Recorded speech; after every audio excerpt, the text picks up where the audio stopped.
Most people resent getting advice. Hi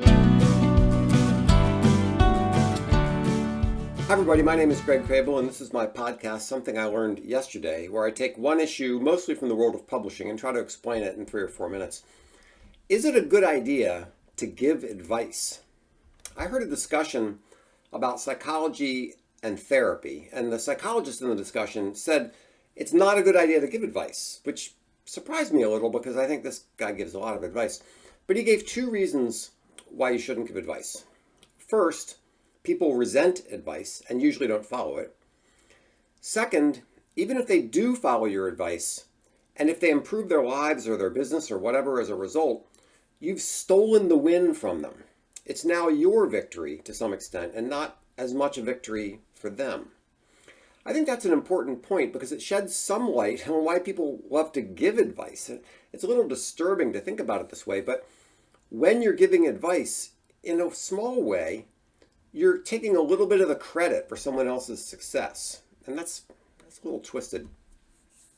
People have an inherent desire for freedom and autonomy.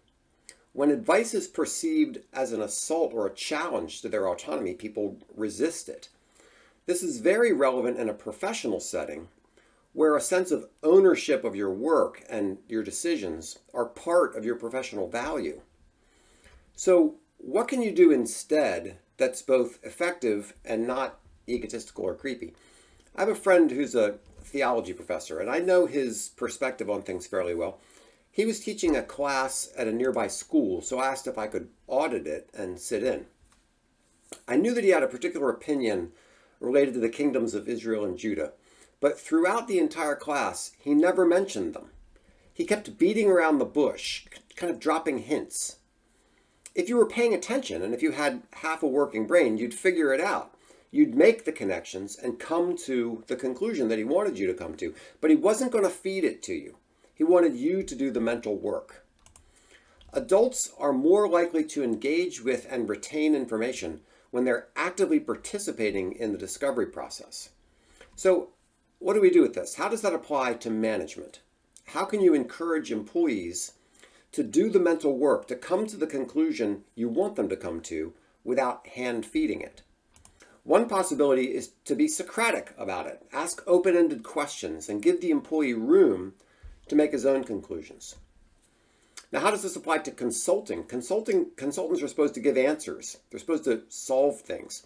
If you follow my friend's method and get your clients to come to the right answer on their own, are you going to get any credit for that? Will they still want to pay you?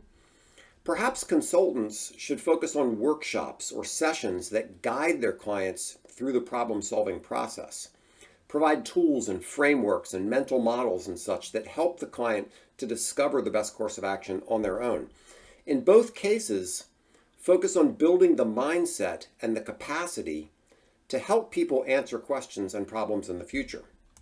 In short, it seems like the best strategy is to try guiding rather than telling. So that's what I learned the other day. I'm curious what you think. Let me know if you agree or disagree.